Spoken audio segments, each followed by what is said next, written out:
Vomiting Rainbows. This is episode number 32. And we're going to talk about some really cool shit in this one. Yeah. We talk about 2 kids and living with your grandparents and how that can be a little rough. We talk about trips and vacations to Belize. And then we talk about great sports heroes that just somehow get off the track. That's right. We're back from our hiatus. Back from our hiatus. Listen and enjoy. 32 episodes of Vomiting Rainbows. That's a lot of vomiting. Yeah. How was your hiatus, Doug? My hiatus, your hiatus, our hiatus. There were a lot of things. You were like in, I think, Miami, maybe? I went to Miami for a bachelor party. And we won't talk about that. Yeah, but that was looked fun. crazy. And then Coachella? Coachella. Who stole Coachella? I heard Lord was awesome. One of my favorites was Justice. Yeah. I really enjoyed Justice. I enjoyed Tove Lo. It's crazy how big Tove Lo's gotten. I know. Like Aaron Axelson did a pop scene with her. Yeah. And there were like 300 people there. It was tiny. Yeah. And now she's playing like main stages at Coachella. Yeah. She crossed songs. over, you know what I mean? And she wrote a song for Lord. Yeah. So everyone wrote a song for Lord. Jack Antonoff, I think, wrote her entire new record. Right. That's the way you need to be. Just have someone else do all the stuff for you. Yeah, it's like, this is hard. Hey, come here, Mr. Talent. Yeah, exactly. Write me some hit songs. Write me some songs. Throw them out there. Isn't that the whole Sia thing? Yeah. Become famous because she wrote songs for everyone else, and then they're like, "Hey, do you want to perform one?" And she's like, "All right." I've seen her play live, dude. Like in kind of a small. This is like within the last year and a half. And whenever that Elastic Heart song was out, I saw her sing that in front of maybe 100 people. Okay. Like I was probably this far, like as far away as we are from her, and it was crazy how awesome her voice was. Really? Like it was unbelievable. Wow. Like, unbelievable. I'm trying to think another person that kind of affected me that way was Tori Amos. Yeah. I remember seeing her play in front of me, like 30 people in front, like she had the piano and she just like started singing and you were like, oh my, like, that's what an angel sounds like. I did have a moment where I got to meet Tori Amos at a hacker conference that I was in like when I was 17 or 18 years old. Awesome. And this one guy came and he's like, "Yeah, I got this girlfriend." And I'm like, "Yeah." And he's like, "Her name's Tori Amos." And I'm like, "Cool." He's like, "Not really. She's kind of clingy." And I was like, "What?" I was like, "You're a hacker and you have Tori Amos hanging off of you. That's pretty good living." That's pretty awesome. Yeah. Nice. So, yeah, that's my... And guess who else was at that hacker? Trent Reznor. No. Wu-Tang. Oh, Wu-Tang Clan? That is cool. It was really cool. And I got to sit down and talk the entire evening to ODB. Nice. And he told me he had bills and he wanted me to get rid of them. How do you do that? Hack into my. Yeah, he was like, hack into my Visa and fix it. And I'm like, I'm sorry, I can't do that, dude. That's awesome. Come on, I know you. What about PG&E? Help me He's out. like, I got bills, yo. Yeah, he was actually the nicest guy in the world. Those guys are all great, man. Yeah, they're all great. Awesome. Cool. Well, we're not talking about. We're not going to talk about that. We're going to go straight. We're Vomiting Rainbows. Just as if you haven't listened before, we're a darker news podcast. It's where I tell a couple of stories to my buddy Mike, who has no idea what they are, and then he chews them up and spits them back at me. That's right. So I think it works out really well.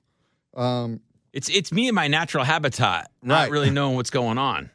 And I think you're going to like the first story that we're going to talk about because it's about 2 high schoolers, 17 and 19 years old, Cassie Bjorge and Johnny Rider.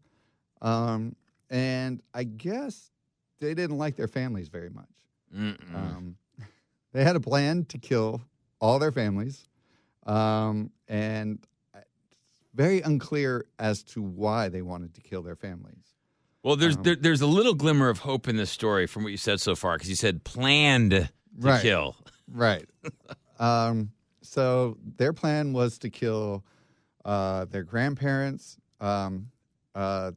her sister's boyfriend, her parents, and then Johnny's parents as well, and Johnny's significant other family members. Let me guess, they were radical environmentalists, and they just wanted to help end the consumerism that their family did. They consumed too much. Like they're like, they went to Costco one too many times. Like, that's it. I'm guessing it's more something of the effect of.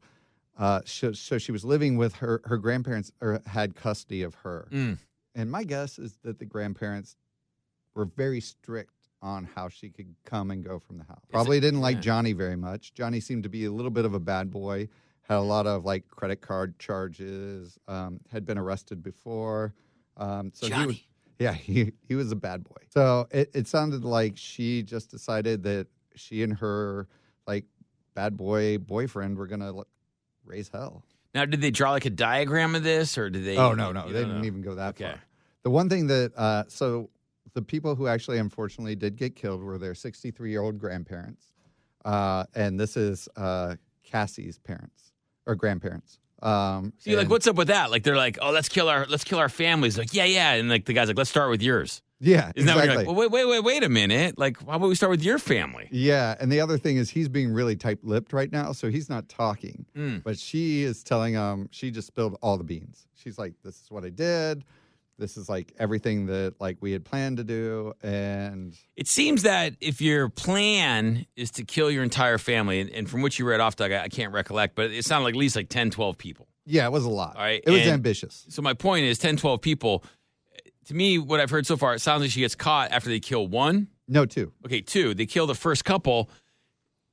There's no reason to tell everyone that you wanted to kill the next 10. Like, you can just say, I killed those two because, think of some reason, right? Think of some justifiable reason. You don't have to sit there and be like, well, we're going to kill these 10 people next, and then we're going to get on a bus and go on a cross-country, killing spree. Like, right. You don't have to do that. No. And the other thing, too, that was poor planning on their behalf is they assaulted her sister and her sister's boyfriend first and didn't harm them in a way. What do you mean, like assaulted? Like they started fistfights with them, or they threatened their lives and then like beat them up? I guess. Okay, is what it sounds like. And then said that they were going to kill them, and they knew that she was staying at the grandparents' house, so they went over to after this got reported, and I guess went through the system. It had been a couple of days. Yeah. And when they went over to the grandparents' house and found them, they saw signs of partying. The door was cocked to, I guess, keep the smell from leaking out of the house. And they had also put the grandparents upstairs. Yeah. There's so much wrong in this story. It's unbelievable. Yeah. So they caulked the door shut. Yeah. Like, and they're in the house. Yeah. So it's like, oh, we don't want the smell of the dead body getting outside the house to alert the neighbors. So we'll just keep the stench and we'll just keep partying inside. Yeah. Like what? Like they're not the bright. We'll get used to the smell of death after a few hours. You know. This is one of the things that we see constantly through doing this podcast is that the criminals that are out there are just not the brightest monkeys in the world. Yeah, like they're not. If they were getting straight A's and going to Harvard, these guys are not those people. Yeah, it's just, and that's the thing too. If you're beating, they started with their sisters and stuff, and you're beating people around your age, and you're beating them up, and you're like, oh, we're going to kill you. It's like you already just, like maybe you're beating them up, maybe 30% till death. Right. Just finish the job. Like you know what I mean? Like the point is, why take the effort to beat someone up and then leave them? Like, I'm going to come back and kill you. Why wouldn't you just continue beating them to death and then saving yourself the trouble of them going out and getting help or healing or having the time to get a shovel to whack you with? Like, just attack them, and that's that. Or go to the cops. Exactly. And then let the cops know. But the cops obviously didn't take it that seriously because they didn't run immediately over and try and arrest these two. They're like, oh, sister, boyfriend, nothing major. Turned out to be something major. But after they killed them... How'd they kill them? They used everything from like a knife, a hammer, and a tire iron. Jesus. And just like kind of bludgeon them. That's the other thing, too. It's 2017. There's way more efficient ways to get a job done like this. I mean, but if you're really mad at someone... Yeah, but I'm just saying, like... The fact that they had to switch tools. Yeah. It's like, oh, the hammer, man, this is getting tiring. Like, pass me the tire iron. I'm going to take a breather. This is horrible. So then they sat downstairs after they had got dispatched of their grandparents and smoked pot for like 2.5 days. And then they at some point or another, I guess, got the heads up that the cops were going to come over. And as soon as they found out that was happening, they went to a friend's house, and that's where they were arrested. How does that conversation go? Hey, Doug, can I come over? Yeah, what's up? I think the cops are coming to arrest me. What did you do? Oh, I killed my grandparents. Okay, come on over. Yeah, let's hang out. Yeah, oh, okay, cool, man. Yeah, you can lay low here. Right. But a horrible story. But the other weird thing is when they went over to their friend's house, they apparently tried to commit suicide. They both did. They were unsuccessful. Cassie had, I saw her court appearance, and she had a scratch on her neck. She tried to cut her own head off? I guess she tried to hit her artery jugular. But again, she probably wasn't that adept at doing something like that. Yeah. And her boyfriend, I guess, tried to as well, but that's unclear. They're not really releasing a lot of information about him. Man, this is crazy. That's a nutty story, to say the least. Yeah, it's not a great one, but yeah, they're not winners. So then we'll go straight to Belize. Belize? Yeah. You ever been there? I have. I went on a whole trip all around Belize. It was beautiful. I heard it's just absolutely amazing. And it's hard to believe that you would have a bad time in Belize. But a couple that had gotten together in 2016, they spent vacations together kind of frequently. They would go down together. So were they a couple or just a vacationing couple? I think they were a couple. Okay. One lived in Toronto, and the other one lived in Florida. And the woman was 52, and her boyfriend was 36. So I think very interesting. They were he kind of would go down there and spend months at a time. Was he the dude from Florida? Yeah. Okay. How did I guess? They went to a What did this guy do, Doug? Tell me what he did. How can you blow this? You got a 52-year-old girlfriend in Canada. Okay, so she comes down every once in a while to see you in Florida. You can do whatever you want. You can drive your monster truck around. You can hang out in the swamps. You can go fishing. You can be Florida trash all you want. When she comes by, you hang out with her. You drink some cervezas, go to the Daytona 500, whatever. And then for a couple months, you go to Belize and travel the world with this chick, this Canadian chick. How could you mess this up? He didn't. He did it. She did? What happened? All right, so I'm blaming the guy from Florida. So they were supposed to. She was supposed to fly back to Toronto. The last time that she and he were seen, they were at this place called Scotty's Crocodile Cove Bar. Have you been there, Doug? I have not. Should we go there? I think we should go there. It's right in the middle of the jungle, so apparently it's very out there. It's called what? Scotty's Coconut Bar? Scotty's Coconut Cove. Coconut Cove. Awesome. And it looks a lot like a tiki bar, but a really trashy tiki bar. But they were hanging out there with their friends. At the end of the night, apparently they went home and got ready to get all their stuff and bolt. They were ready to go first thing in the morning. So it's unclear if they packed ahead of time or somehow got disappeared somewhere in between there. But somehow they disappeared. It was very suspicious. All their friends said they were a fun-loving couple, and they were really concerned about all of them. And they just couldn't imagine them wandering off and missing a flight. It was just not something they would do.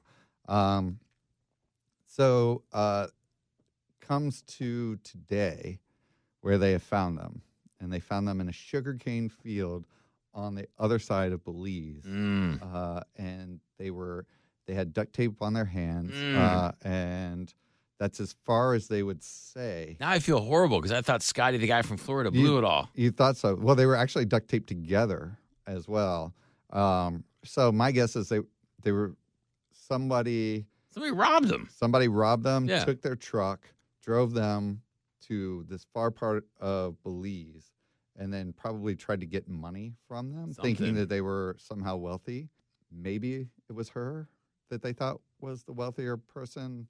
But either way, both of these people are victims. I mean, you're not, if even if you want to get rid of the Canadian chick, he wouldn't like tape himself to her and kill himself. No, that would be it's not. It's very clear that they were both victims. Wow. And so the other thing that was kind of weird about this is the guy in this, Drew is a former like Iraqi vet. Oh, really? Yeah. So it just seems weird that whoever got him, they must have guns or something of that nature to really, because he did 2 tours. Yeah, so he's a combat vet, so clearly he could defend himself. Exactly. Now I'm feeling even worse for saying that he was Florida trash.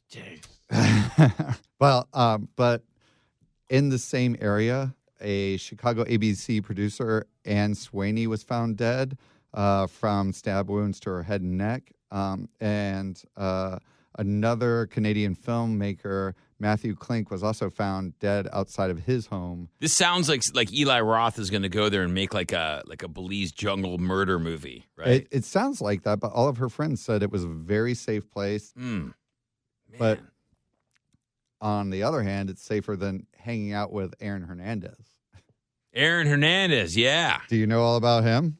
Isn't he the get me up to speed? He's the New England Patriots guy, right? Okay, yeah. I thought that seems like old news. It seems like old news, but yeah, I thought maybe there was another Aaron Hernandez. No. Yeah, the dude from the Patriots. Yeah, tight end. Well, I mean, we've been gone for like 3 weeks. Yeah, but Aaron Hernandez, he got arrested 2-3 years ago. Yeah, but the one thing that's crazy about him is that he just got acquitted from a double murder that was surrounding a drug deal that he was trying to do. He had previously been charged with the murder of his girlfriend's sister's fiance. But I heard it was his boyfriend. So that's the new twist, right? There's so many twists around this, but that's the big twist, is that it just came out, according to the New York Times. The New Yorker. They said that it's worrisome reporting because another person kind of alluded to, on a sports show, alluded to the fact that he was actually gay, and that's why this whole thing happened. Oh, wow. Yeah. So the previous... Wait. Time out. So you're saying... So he killed his lover because he didn't want to come out of the closet? Is that what you're saying? Or yeah, his previously was reported that he was his pot dealer. That he shot him over some sort of dispute over drugs. I don't think people shoot each other over weed. I don't think anyone... Unless it's a lot of weed, a lot. Then they might shoot you, but not blast your head off. You know what I mean? Yeah, but the other thing that was really weird about this is, I don't know if you remember the story, but they've been hanging out all day. So he and his... Well, people do that with their pot dealers, Doug. They hang, that's like an all-day thing. Well, and also if you have a cool pot dealer. They were going to soon be family because he was getting engaged to, whatever his wife or his fiance's sister's brother. Yeah. A little complicated thing, but apparently they had been having some sort of relationship, or an advance had occurred, something of that nature. It was very unclear. It was alluded to on the sports program, and what are their sources for that, though? I mean, that's... Apparently, it was kind of locker room talk. Really? And there was a lot of locker room talk around the Patriots. So this was not something... it didn't seem like it was confined to the one player, but somehow he maybe didn't want to be open about it. Got it. He also had children. So he committed suicide, and then his attorney said, he got acquitted of that double murder, and then his attorney basically said that he was killed in jail by the guards, and the guards said, we absolutely didn't do that. You can see that he hung himself in his cell, and he hung himself where his feet could touch the ground. He also had painted or written in blood on a Bible verse on his head. Jesus. And he had also put Illuminati symbols on the wall. See, that sounds goofy. That's like, yeah. It's like way too much effort. Like that to me, that seems like someone killed him and then hung him. And then, yeah. You know, and then like drew a bunch of wacky stuff to make it seem like the dude did something weird. But that's like, I'm not, something's fishy there, man. My spidey senses are going off. Oh, really? You think so? Yes. It's a little too John Bonet with the note and all that stuff. It's just too whack, yeah. Like, you know, and the symbols and blood on the wall. I mean, like I mean, listen, there's no like hard lines for this and no, you know, correct sequence where everything follows. But it seems like, you know, if this guy's going to kill himself, especially in jail, where there's like other prisoners around and stuff, he's going to do it quickly. I could see him hanging himself in his cell. Okay, that's possible. Right. But to take the time and like do blood art on the wall and then scribble Bible verses on your forehead and then hang yourself, especially when your feet could touch the ground. I mean, I don't know, man. So that's hard to do. He wrote John 3:16 on his forehead and then left notes for his 4-year-old daughter, his fiance. Written in blood on the wall? No. Oh. He just wrote those. And then he left an open Bible in his prison cell to that, I assume, to the page where John 3:16 is. Well, if he wrote notes to his family, yeah. then okay, maybe he did kill himself. It sounds like he had probably jumped off the deep end. You think someone made him write notes? Well, the other thing that his attorney said is he was in great spirits. He was getting the only bad behavior he had in jail was he had been in fights with several other prisoners.